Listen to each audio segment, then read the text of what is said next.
up here. First of all, I want to thank Design Air for the opportunity and thank all of you for being here. The most valuable thing you have in your business is time, right?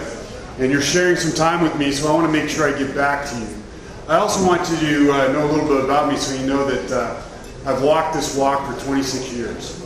So I started my HVAC business in Racine, Kenosha back in 1992 with the support of my family. Let me give you a little background on that. So when I got out of college, I played 7 years of professional football in the CFL after a coffee break with the Packers. So I got to go. Lynn Dickey was our quarterback and Forrest Gregg was our head coach.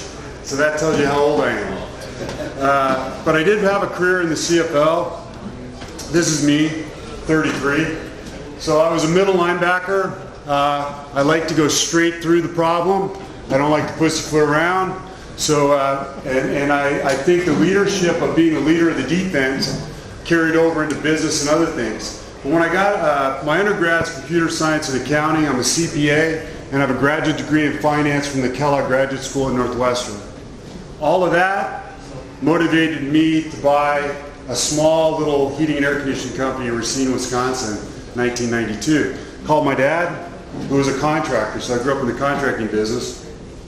Called my dad to let him know that I've gone back into contracting about a heating and air conditioning company. I'm excited, and he said, well, son, your mother and I will always love you, even if you don't amount to anything.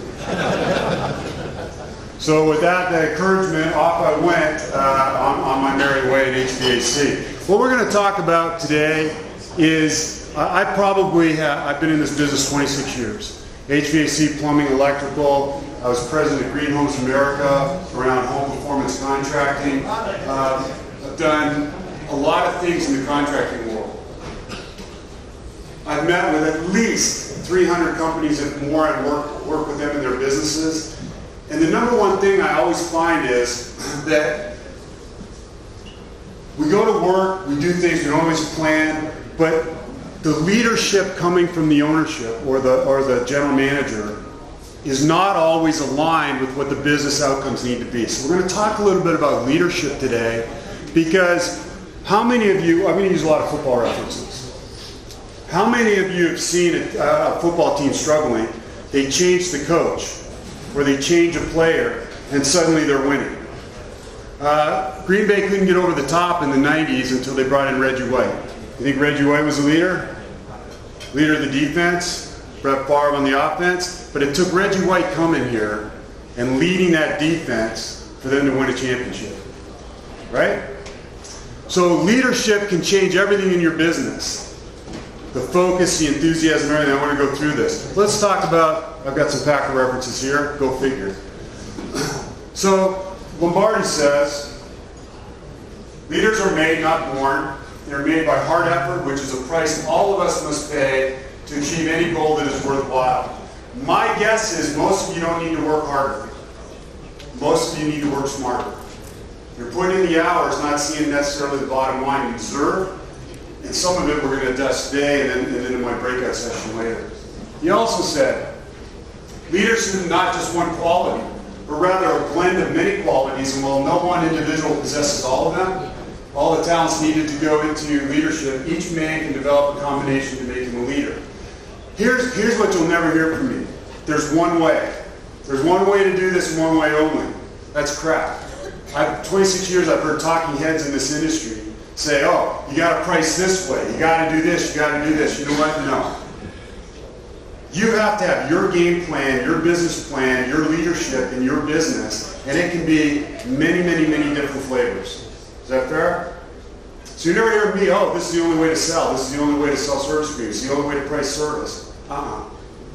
I've seen companies that lead the market in low price drive double-digit profit, and I've seen companies that are the highest price in the market drive double-digit profit. It all depends on the value proposition and the makeup of your team. No different than not everybody runs a wishbone offense, not everybody runs a pro style.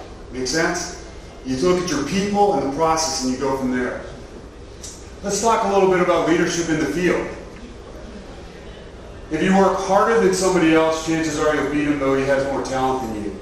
Anybody doubt in here that there's all different variations of talent in this room? That doesn't mean that every one of you can't be successful if you just simply work harder and smarter in your business. If you're going to be in business, listen to this one. If you're going to be in business, give it 100%. That means learning business practices. That's learning, setting up a value system in your business. That means knowing your products, knowing your customers, knowing everything about it. Work 100% in it to be successful. Or you know what? Go work for somebody. Because the headaches aren't worth it. I've met so many contractors. I go in there and go, you're working in your business with all the business risk, and you're not making as much as you would make if you were a tech for another company. You bought yourself a job, and a poor paying job at that. We either change it around or go do something else. Tough message maybe, but it's the truth. I've seen it many, many, many times. Here's a big one. As a leader, and a quarterback, you need to look for those moments to spend time with the guys because it's important to team chemistry. How many of you that are not work the whole part of your business, go out there with your installers, make sure things are going all right.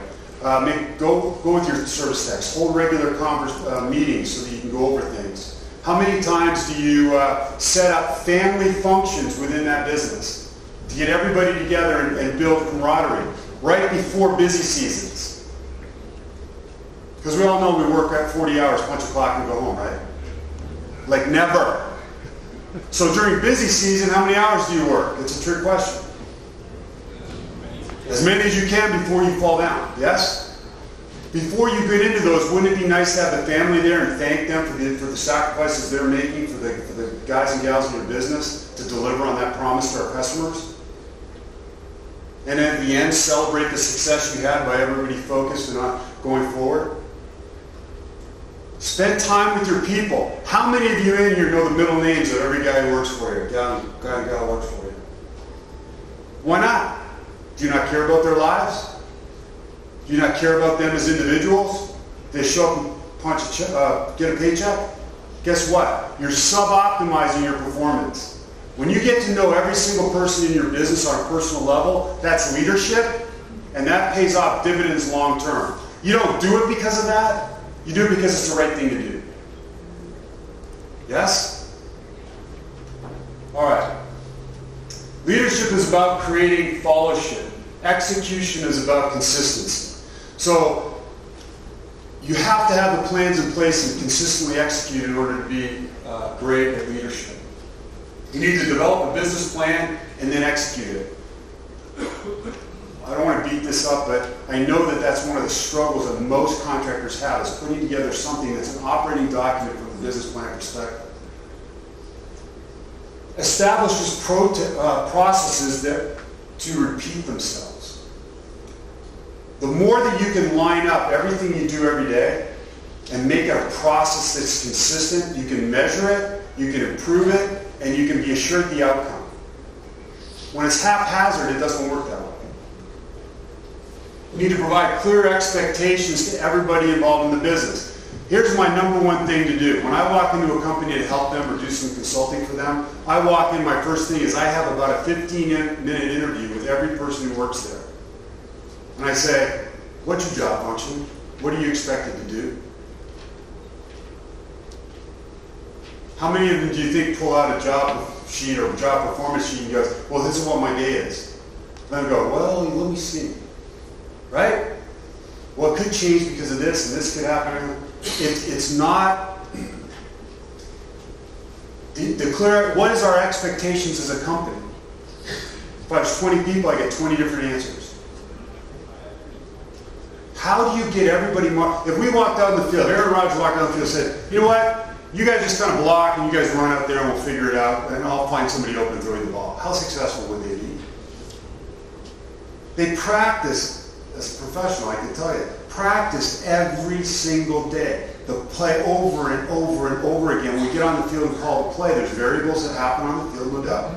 But then you go and execute, and everybody knows what they're doing. How successful are you when everybody knows what they're doing? Versus when everybody's like, yeah, well, I don't know, I'll do this today. if I come across a piece of equipment that needs this, I'll do this. Or maybe I'll do this. There's a chance I could do that. Rather than a structure. Does that make sense? Then building, organizing, training, and changing is necessary. Once you have your plan in place, and you've got processes and clear expectations, you need to build your team. Some people have to be hired, some people have to be dehired. You have to organize your operation to effectively serve your customers. Training, training, and training. Well, Mike, what if I train my techs and they leave? Well, what the heck if you don't train them and they stay? Like, come on. Like, well, you gotta train your people, and if you create the right environment, you're the right leader, they're never gonna leave. They're gonna want to be there with you. Key factors in business success and personal success. I'm going to beat this up a little bit. Raw talent. Do you know how many, when I was in camp in professional football, do you know how many people came in and I was like, oh my gosh, the talent on this person is unbelievable. In college, D1 college, all Americans show up, right? Oh my gosh, the talent, he's fast, he's big, he's strong. Has no desire, no dedication, and no discipline. I don't care how talented you are. If you don't have number two, I don't care how smart you are. I don't know if you can, I don't care if you're a technician who can basically walk up to the unit and bless it and heal it. If you don't have the desire to serve your customers and build a business and do things, you're not going to be as successful as you would otherwise be if you can do that. So first, raw talent, desire, dedication, and discipline, and lastly, technique and process. So you do the right things over and over and over. Make sense? To build an execution-based business, think of operating it without you. If you went away for 3 months out of your business, what would you come back to? If the answer is you shake your head and go, oh my gosh, that wouldn't be good. You haven't set your business up and your people up for success. You being there as a facilitator is great, but the fact if you don't have these things in place and you're not set up, if you went away and it couldn't operate, you don't have the processes in place to be successful year over year. Make sense? Getting anything out of this? Make sense or no? Same old stuff you've heard or did a little different? Okay, let's talk about providing lasting change, execution. What pain are you no longer willing to live with? You will make changes when the pain of remaining the same outweighs the pain of changing. This is the number one thing I see with most contractors. They work long hours with little time off. You don't have to work longer, you have to work smarter. They're constantly under financial stress because they don't plan their business year over year to make the profitability, it's not a dirty word, make the profitability that they need to stay in business, pay their bills, pay their people well, invest in new capital assets, and grow their company. Problems compound and never seem to be corrected. If you're doing the same things over and over with the same problems, you need to think about ways to change that and improve that in your business. And finally, they're angry, they're frustrated, and they're fed up. All my distributors are in here, manufacturers and distributors. How many contractors do you call on? You're like, you walk away and you're like, that's an angry man. Right? He wants to beat you up for a nickel, but he won't sell something at the price he needs to make a profit. I think there's a harmony that exists between distributor, manufacturer, and contractor as opposed to an adversarial relationship. All my relationships with my distributors and manufacturers are cooperative. Hey, I need these things, can you provide them? Yes, I want a competitive price, but I'm not going to beat you up for every nickel I can because that's not the core business. My core business is what? What's your core business? Serving customers effectively and efficiently and to the best of your ability. That's how you stay in business, not beating up a manufacturer distributor for a nickel on a product. Again, price competitive, yes. Don't beat them up because they're really your partner in this thing. Does this make sense? Nobody in here is like this, right? Right? Okay. So, change your thoughts and change your life. Men often become what they believe themselves to be. If you believe I cannot do something, it makes me incapable of doing it. But when I believe I can, then I acquire the ability to do it, even if I didn't have it in the beginning. Here's my deal. I walk into a lot of companies, I talk to technicians, I go, so what do you do? So here's what happens. Well, I'm a technician. And yeah, I do HVAC, doing it. I mean, I talk to them and I go, you're an amazing human being. You stop things from blowing up in customers' homes by managing the gas pressures and hook up the gas lines right. You make sure that people get heating and cooling in their home. They're comfortable. You provide indoor air quality. You're a smart person who understands airflow and dynamics and why Susie's back bedroom is cold or hot all the time. No heads down, heads up. Be proud of what you do and how you do it. Sense of pride in what you bring to your customers. Now, if you say, well, Mike, I don't have any idea how to do a business plan. I hate them. It's like hurts my brain. I'm not a math guy. I'm not a CPA like you. I don't like it. I said, you know what? It doesn't have to be complex. It doesn't have to be detailed. Yes, as you get larger and more diverse and more people, it has to be more detailed. But just a simple plan you do every year. You sit down and collect your thoughts, usually around Thanksgiving. It slows down a little bit, right? You can't sell any, but you can't give it away over Thanksgiving and Christmas. Those are good times for you to take a moment in your business and reflect on what you want to do in the next year. Set goals for yourself and your people, and I'll go through this in a little bit here. Okay? So execution.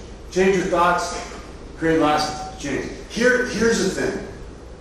This is a cycle.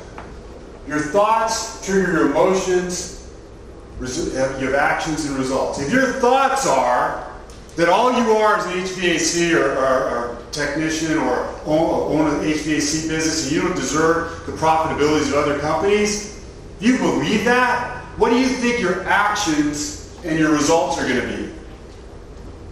Do you think you accidentally go, 3% profit's enough and oh my gosh, this year I made 10%? Do you think that ever happens?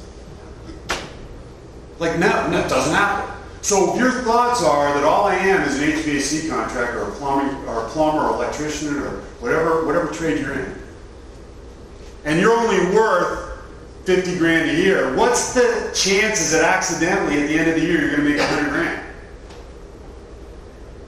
0. So your first thing you have to do in your business and with your people is you have to understand your thoughts have to change from one of simply whatever your thoughts are right now to, you know what? With what you do and what you know and how you execute, you deserve to make 100 grand a year. And you write that down. I'm the best technician, I'm the best business owner, I serve my customers the best of anybody else. I deserve to make 100 grand. 150, 250. The dreams are up to you, not me. And when you do that and it puts it in the subconscious and you see it every day, you will start to achieve that. Same thing with your people. When you put goals up and you work with them and you change their thoughts, I have a video I would show you here, but I don't think we'll have time, so I'll just talk about it. So here's the example with people a lot of times. They'll go in and you guys like to fix stuff. And you like to know what it is. You walk in, I'll use an air conditioning example, because I'm working with a company in South Florida who's been in air conditioning for a couple of years now, pretty much solid. You walk into an air conditioning situation, you need a capacitor, a contactor, the unit's out, you go and look at it, they need both those things. So you know that's what it needs, you fix it, you go to the customer, you collect. Have you really helped that customer with a better system for their home, a better cooling experience or heating experience for their home by just fixing that unit? No. Because you've decided that's all they need. Instead of going around looking, what's their indoor air quality situation? What's their filters like? Right? What's their duct flow like? Like, is there a reason? What's their airflow? Like, you do some measurements around there and you take the time and you come back with solutions. Here's an example. You go to the shoulder doctor. You got a bad shoulder. You go in, you sit down, talk to him about your shoulder, he fixes it. Gives you a shot or something, your shoulder's better. A day later, you're walking down the hallway, and in your business, you suffer a massive heart attack. You're in the hospital, and you're there for ICU for a couple weeks, and Just so happens the shoulder doctor, fix your shoulder, comes in and you see him walk by, he goes, what happened to you? He goes, the craziest thing, the day after I saw you walking down the hall, I had a massive heart attack. The doctor goes, well, I'm not surprised. I thought you were going to have a heart attack in my office when I saw you the other day. You're like, Doc, what do you mean? You knew I was going to have a heart attack and you didn't say anything? He goes, well, you were there, you were seeing me about your shoulder. Now, does that make any sense? No, but yet we walk in and we fix stuff instead of going through with a customer and expanding the options for the customer. You don't get anything out of this, take this home. It's not your responsibility to make the decision for your customer. Let me say it again. It's not your responsibility to make the decision for your customer. It's your responsibility to put all the options down that's going to best serve them and let them make the decision. You know what your selling technique is for that? Which of these would you like me to do? Or which of these would you prefer? That's your sales. If you go in and you look at everything in that home and you have this isn't a technical selling thing, so I'll move on in a minute, but I just got to share this. If you go into that home and you offer 4 options on every single service call, this is what, if I were you, I would upgrade your IEQ product, put in an upgraded filter, maybe some UV technology. I need to fix the return. We don't have enough CFM return going back in there. I do need to replace the capacitor contactor, but by the way, your blower motor is drawing high amps, and before it fails, I would suggest you replace that. That's, pick a number, $3,500. Or we have another solution where we don't do the motor right away, but I still would like the IEQ in that, and that's $2,200.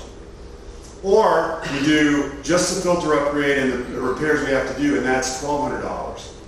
Or I just do the capacitor and contactor, and that's $380. The Band-Aid to fix your system. Which of these would you like to do? Always start with the highest one first, never the lowest one building up. It's always the highest one going down, 100% of the time, even in sales. Do you know if you do that, your average service ticket will go up by 100% next year? Because you're not making the decision. Now, if anything that I've said there, not good for the customer. If you don't have enough return air, you don't have enough supply air, you need a duct fix in the back room because you got 14 elbows in it going to Susie's room. So you got no airflow. Or you don't have IAQ in your home. Is it really, am I doing a disservice from that customer to bringing up to them and let them know it's available?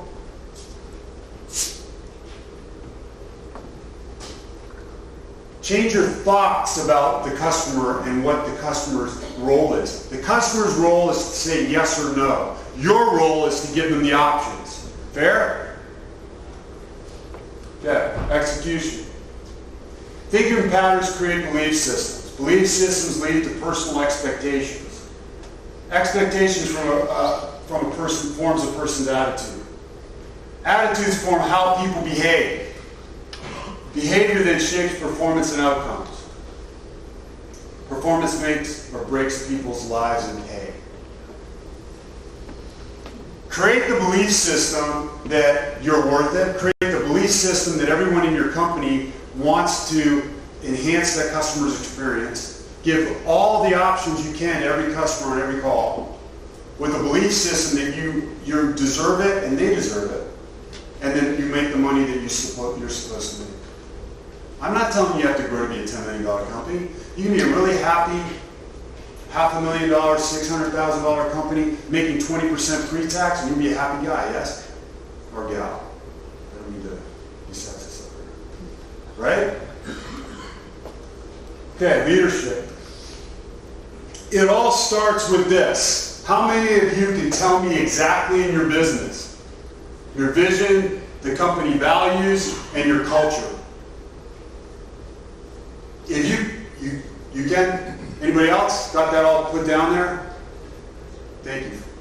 Got it? So, how do we know as a team where we're going if we don't have a vision? It starts here. Then we need a plan, we need goals, we need strategies, and then we build actions. Then we develop processes, implement training, and manage.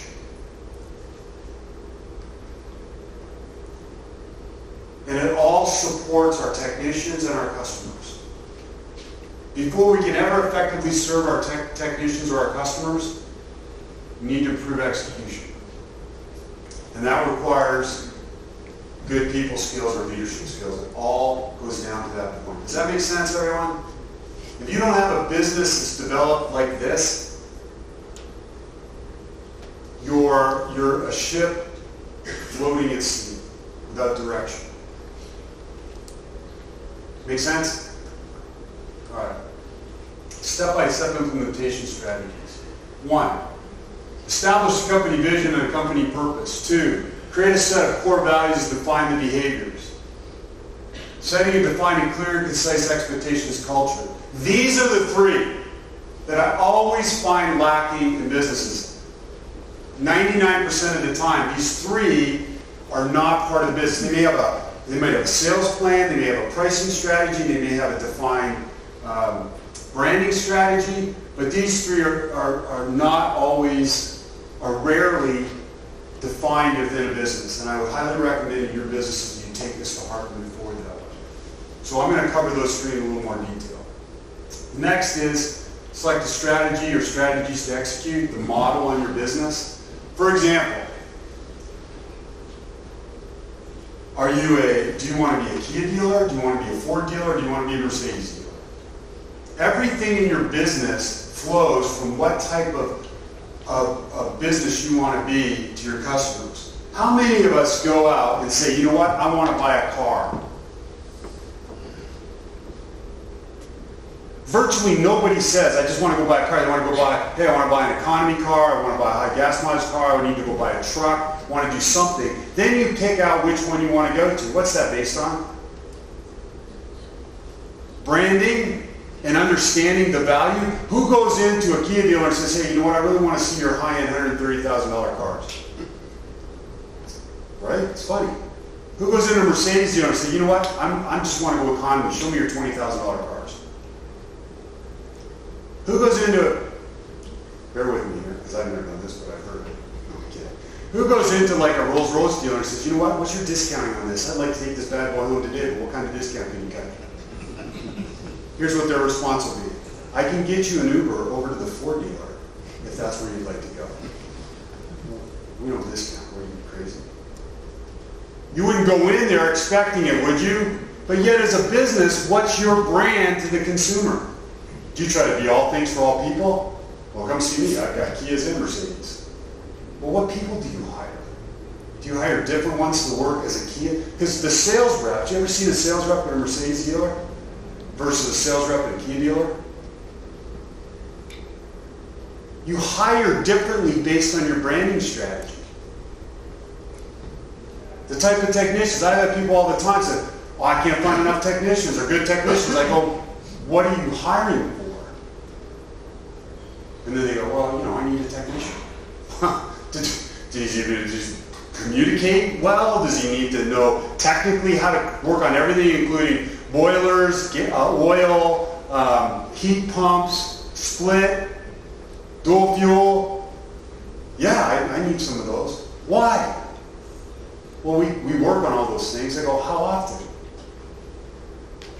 Well, I do a couple oil furnaces a year. I go, so you need to hire in expertise to do a couple oil furnaces a year? Sounds like that's a divested customer opportunity.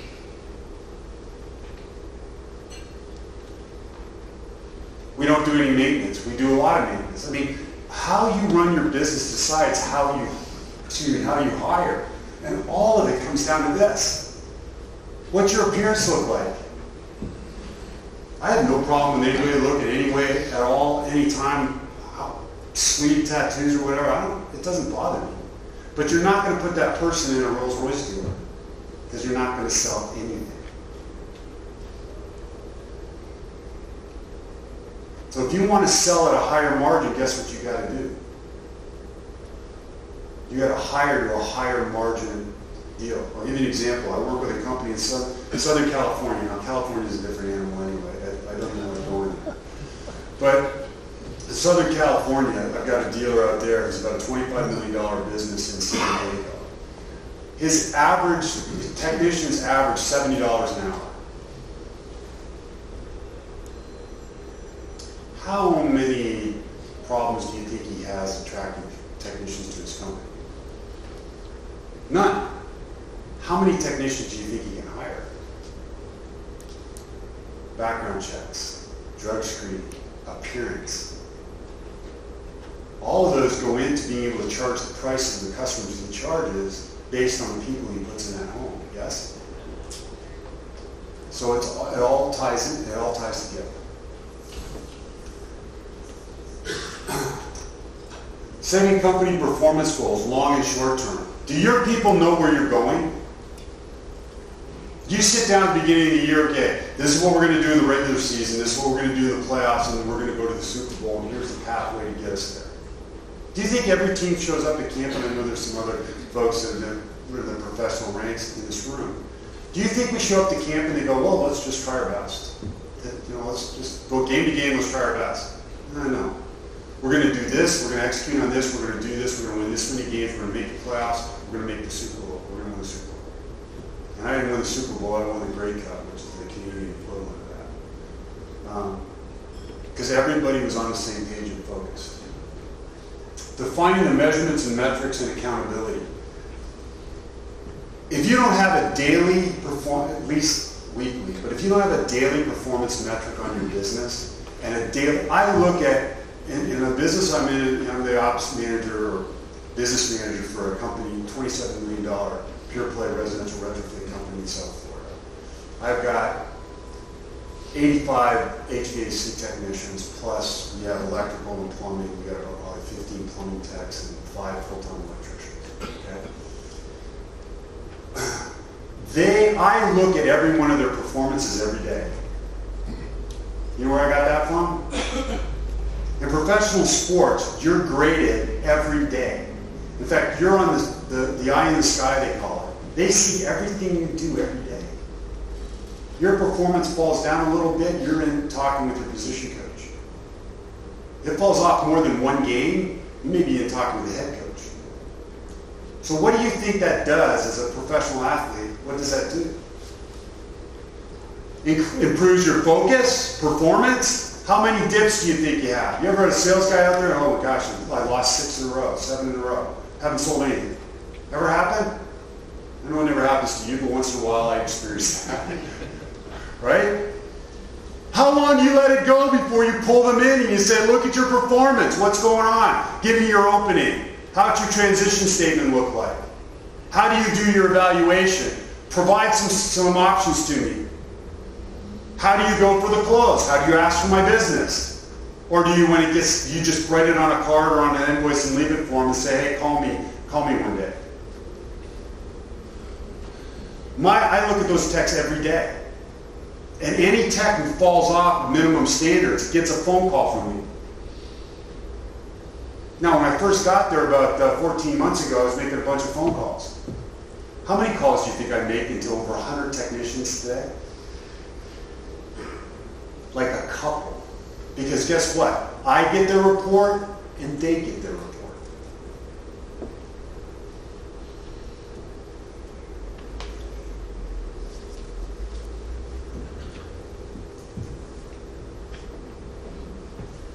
Make sense?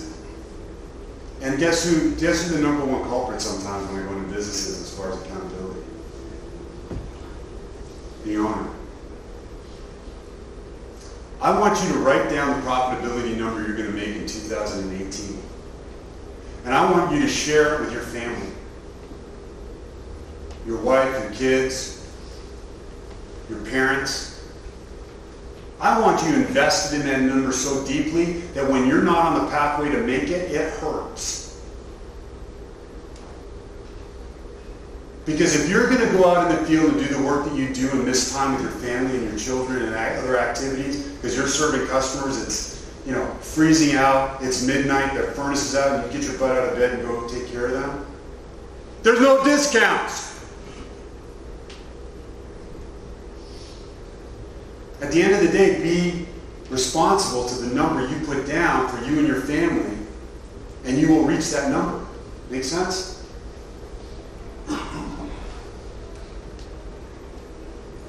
Create repeatable processes supporting the culture and goals.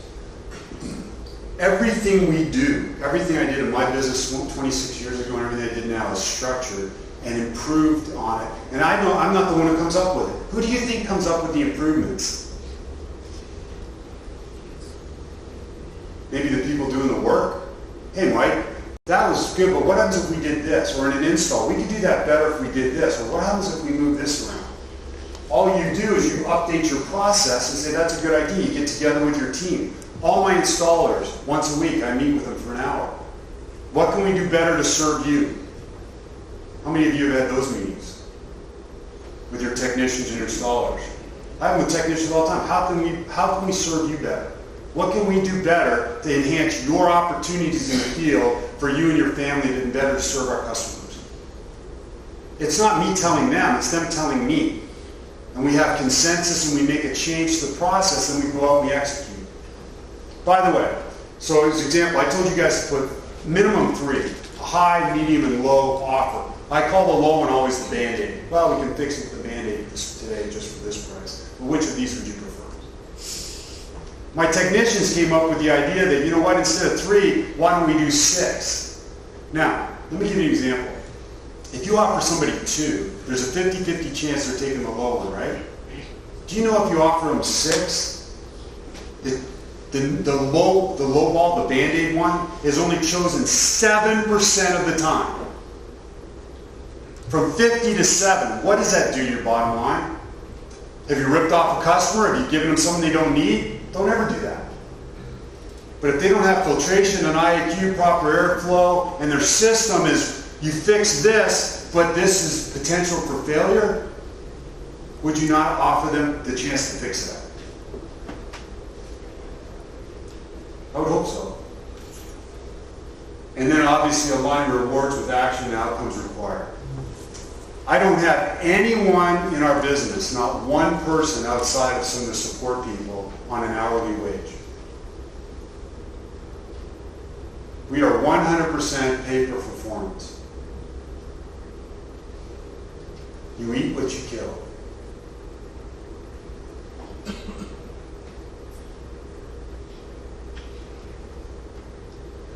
Why do you think I do that? Because I'm a hard ass guy. But why do you think I do that? Accountability. Perfect answer. Why else? I'm not going to babysit you. I'm giving you an install. You want to take all week to put it in? Be my guest. It pays, and I pay well. I pay $800 per install. That's an air handler and an outdoor condensing per crew. I pay well. But you want to take all week to put that in? Be my guest. Oh, you want to be super efficient and effective and put 2 in a day? Not a bad day. Don't have any callbacks because you're going to go do those, or you're going to pay me to send a guy out to fix your callbacks. Oh, don't have a 5-star review, that's minus $150. Don't pass inspection, minus $150. You get me my point on this stuff now, because we have processes in place and they make a ton of money. My technicians make a ton of money. But why do you think I can do that comfortably? Do you think anybody ever takes advantage of a customer under that scenario? Because that's the number one thing I hear from most owners, why they would do that. Do you think anybody takes advantage of people that way? Not in my company, because I have a culture around that, and we have things that we've lined up as a company that you don't, this isn't baseball. You don't get 3 strikes. With me, you get 1. You need to have integrity with that customer. You need to offer them suggestions, but you do not ever take advantage of the customer. You can't condemn a compressor unless you've had at least one other technician back with your diagnosis. And we're all in the same team, so we're all about, all it takes is one time. I have 120 guys in the field. One guy takes advantage of a customer one time and the news cameras are there, guess what? Everybody loses their job because we're done. So integrity is paramount, and then you can do pay per performance. You want to be and now we break them up too. If you're a technician who really doesn't like to talk to customers about options, I've got all kinds of calls on equipment under 5 years old that we installed that you can go out and fix. I've got all kinds of things like coils and compressors that you can change out, and I'll pay you well for that. But those that can communicate other things to the customer make more money because they're technically proficient and they get people involved with products and services they can need. Make sense? I'll always provide a review and feedback. What do we have on time? Sorry. What do we got? 15 minutes. 15 minutes. Okay, thank you. Company vision. Having a vision sets everyone on the same page, and having all personnel in one company focused on one outcome can be immensely powerful. It creates alignment in everything you do. Here's how you create it. I'm going to go through these a little bit quick. We're going to have 15 minutes left. Have a team meeting to discuss the needs for a company vision. Ask your employees to consider what they want the company to be. Hello? Ask your people what they want the company to be. If you've got 8 people in there that's not in alignment with your vision, what are you doing? Do you think they're out there helping your business be successful if their vision and your vision aren't in alignment? Set up a follow-on meetings to review ideas. Don't criticize, but rather explore more fully the ideas you believe in the proper direction. Don't criticize. Just let all the ideas come out. Write them down. Get everything everybody wants out there. Take the top 3 ideas for company vision, formulate a vision for your company, and then either go with a private, couple small group of people in your business or outside influencers that understand it and then come up with your vision. Then set up a meeting with the entire company and get the reaction and buy-in to the company vision. We all have to be on the same page with buy-in. Best approach to developing is develop a vision with your employees' involvement. Adjustments with core values. This is paramount, folks. Paramount. Clearly defining what is and what is not acceptable behavior towards our customers and fellow employees. Black and white, right and wrong, you're in, you're out.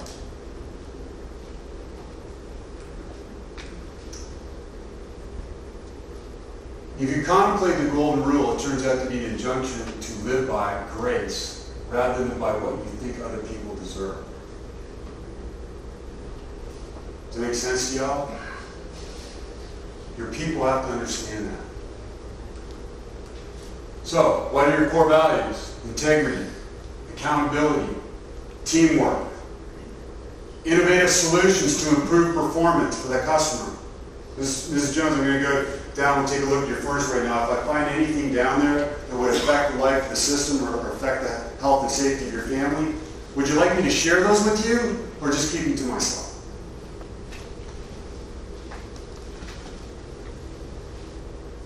See, these are some very seriously intricate sales processes here. No, it's opening your mouth. By the way, I'm going to go down and check your system. If I can find anything that would affect the health and safety of your family or potentially cause an issue, do you want me to just keep those to myself or would you like me to share them with you? Oh, no, Mike, go ahead. Just, I don't care. If it's going to blow up, don't even share it with me. It's okay. Hurry up. I want a cheap price and I want you out of here. That's what you guys think. It's not the way it works. Exceed customers' expectations. After you're done on a service call, and I know the dispatcher's up your butt, I know you got 18 more calls you got to do that day. I know it's hurry up, hurry up, hurry up, hurry up, because the culture's not set, that the dispatcher doesn't do that. My dispatchers never do that. One call at a time, fully completed until that customer's delighted. Period. Have you exceeded customers' expectations? Did you leave it clean? Were you polite? Did you thank them for the opportunity to provide service for them? Core values are not debatable once established. When we as a company agree these are our core values, not up for debate. There's a couple more in here. Strong work ethic, respect for others, open and honest communication. I can't tell you how many times tech will call me from the field and say, you know what, I think I just screwed up, I did this. I go, okay, well, how do we fix it? Well, I'm going to have to do this and this. I said, well, go fix it. Go make it right. It's okay. Rather than them screwing up, not telling you, and then you find out down the road. Let's have open and honest communication. Clear and concise expectations. Clearly defining the work and behavior expectations of each employee in the company. Be more concerned with your character than your reputation. Because your character is what you really are, while your reputation is merely what others think you are. I want you to read that. I want your people to understand that, to work with you in your company. Doing the right things even when no one's looking. And we can still be profitable. I didn't say you can't be profitable. You have to be profitable. But you can do that and still lead with this kind of an outlook on your business. So, clear expectations. Never take advantage of the customer for personal gain. Show up on time, ready for work when scheduled. Be willing to stay late to help other technicians or customers. Always offer multiple solutions to improve safety and comfort. These are mine, by the way. I'm not making these up just to present to you. This is all my stuff. Respect the customer's home and property in support of the core values. By the way, how often do you think I show this to the guys? And we have I think, I don't know, 6, 7, 8 women as well work for us as technicians. How often do you think I go over this with them? Core values. Every meeting. It takes 10 minutes. We started off by what are our core values and what are our expectations. Every meeting, the first thing we start in the meeting. You know what I do sometimes? I don't put them up and I go, Jim, give me one of our core values. Bill, give me another one. Do you think they know them? So is there any excuse for not following them if you know them? What's your excuse to me? I'm not a big excuse guy. But what would be your excuse? I didn't know. Oh, you need 37 times we've done it already this year. You didn't pick up on that? Leadership. Leadership. Never take shortcuts with your work. We do secret shopper. And I videotape it. And I play it once a month. I play it at the meeting. You never know when it's going to be you. I was filmed every single play of every day for 7 years. I have no problem with you filming me. I have no problem with you going over my work. Not one problem. Because I'm open, honest, and I'll never cheat anybody ever. You need to be the same way. Because I'm going to see, I'm going to prove it to you and to you. Sales guys, service techs, and installers. Once a month, secret shopper. Now, I told you I was a middle linebacker. I'm going right through it. Either we're on the same page or find another place to work. Either we're all going to be on the same values and the same commitment to driving customer satisfaction, but if you're going to cheat my customers, you're going to do it with another business. You're not going to do it with me. And I am upfront and open and honest with you when that happens. Make sense? I don't care your background. I don't care if you can barely speak English. I don't care the color of your skin, whether you're male or woman. I don't care. All I care about is we have the same common set of core values, expectations of the customer, and that you are all on the same page when it comes to how we're going to build and operate our company. Does that make sense or no? Too hard?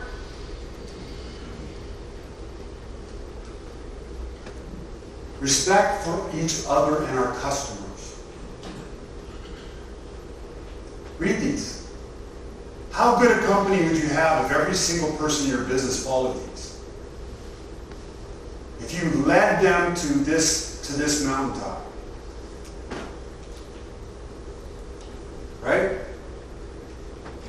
So where do we go from here? At the end of the day, we're accountable to ourselves, our success and result of what we do. Success or failure is not, if it's to be, it's up to me. Yes? So, as business owners or leaders in your business, these are the things you need to incorporate in your business life to have the business life you deserve. Anybody who's in the trades, who works hard, gets their hands dirty, when it's blistering hot out or freezing cold out, goes out and takes care of customers, deserves to make a good living for them and their families.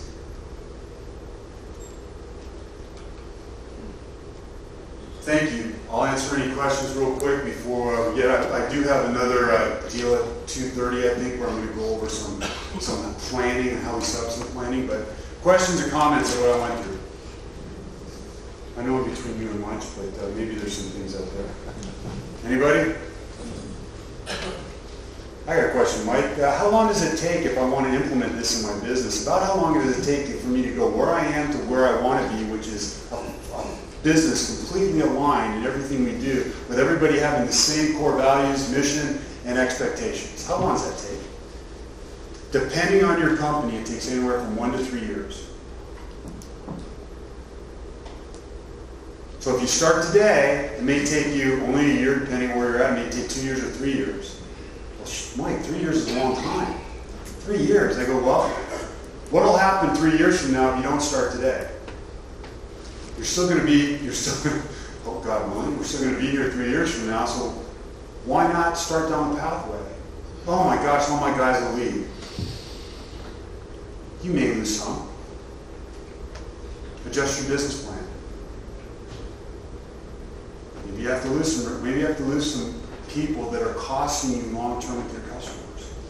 My guess is this: you build the company, you pay at or above level wages and benefits in your market. I always like to be 20 to 30% higher than anyone else in my market.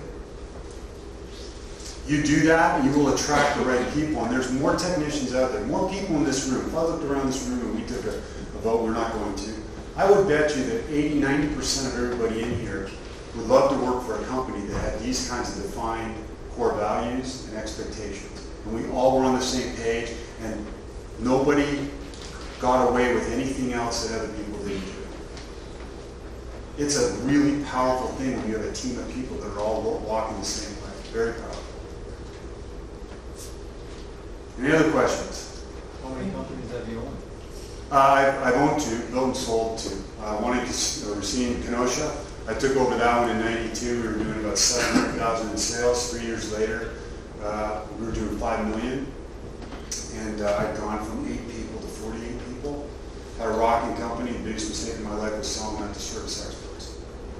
I wish I was still living in Racine, Kenosha, doing my businesses. And I know that's the hotbed of everything, right? No, I'm just kidding. I loved it. I loved this area. I loved the people, everything about it. I sold the service sectors and went down there. Worked for them for 3 years, and then came out, worked with the Airtime 500 guys for about 4 years building Bimax, which is the buying group that they have. I sold that back to them when I left, and then went to Southern Indiana. A really nice guy, I met at a deal. It was him, he was the owner.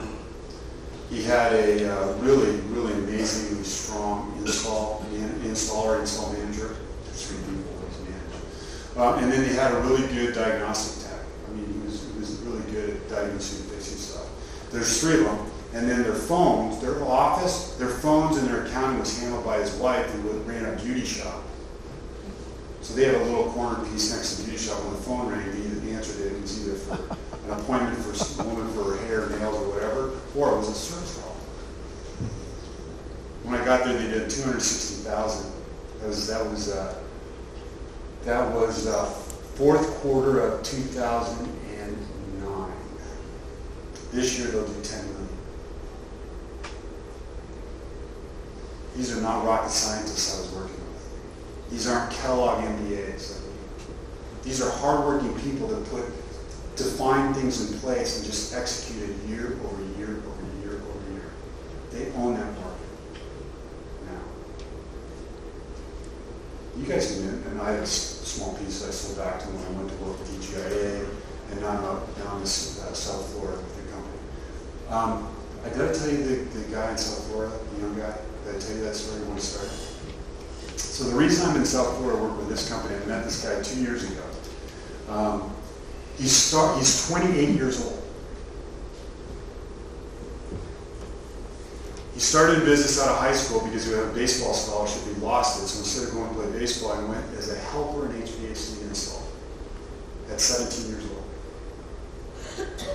In 2012, at 22, he broke out on his own in the fourth quarter. That year he did $136,000 in 2012. I met him about 2 years ago, and he was growing faster than he could manage the operational side, so I came in with a couple of people that I'd had experience with in that business. So, 2012, he started in his garage at 22 years old. He's 28 today, right? So he turned 23 that year. He's 28 today. We'll do 27 million this year. And I had to bring him back because we didn't have the operational things in place and the culture and all the things that you see up here in place yet for me to allow the reins to go. But he's 28. He's a phenomenal contractor. Phenomenal. And I'm working with him because we'll be $100 million in Florida in 5 years. You don't have to be that big. Be $1 million and be 20% profit, enjoy your family, enjoy hunting, fishing, all the great things Wisconsin offers. But don't do that and make 3%, 5%. It's not worth the brain damage. Can I get an amen? It's not worth the brain damage to go out there to make 5%. And you don't have to be the Mercedes dealer to make 5. You can do it as a Kia guy. What do you need to do though? Operationally, you need to be really, really, really good. Because you have to, it's not how you sell it for, guys, gals. It's not what you sell it for. It's how you manage the money you get from those sales. It's the 1%, 0.1% here, 0.3% here, 0.5% there. When you add them up over your expenses for the year, all of a sudden, boy, you generate another 5, 6, 7, 8% profit. No more sales. All right, anything else? All right, well, I want to thank you for your attention and time. Hopefully you got something out of this, and maybe I'll see some of you tomorrow. I've got a whole thing on technician training and communication. And this afternoon I got something on how to drive more profits in your business. Thank you. Mike. Oh. Can you say a few words about tomorrow's session that you're going to be doing? Sure. We Which we have about 15 spots left. That's so here's the deal. Tomorrow we're going to go through the whole idea of branding your business. Not a whole bunch of time, but branding your business, and then building an organization to support your brand, including, most importantly, how do you go find the technicians that you need, installers and technicians you need to build your business around your brand. Okay? So I think we start at 8, we're done by 2, so I'm not going to take your whole day, get back to the office, put out all those fires that are going to happen when you're not there because you haven't put all the systems and processes in place yet. It's a great thing when you can go away. I come away for 2 days, checked my phone this morning, had a couple things, I'll check it tonight. That company will probably do $125,000 in revenue today. Easy. Not even there. Not even watching over any of those guys. So tomorrow we got a little fun. I will take it wherever the audience needs it. We can do a little more here, a little more there. But fundamentally, it's going to be on alignment of your business strategy, your branding strategy around your organization, and to some extent, some pricing strategies. But not. We're going to focus on the technician communication, effectiveness, all that. Okay? All right. If you want to sign up for tomorrow, see the folks out at the registration table. Can you guys all join me in thanking Michael for his... Thank you.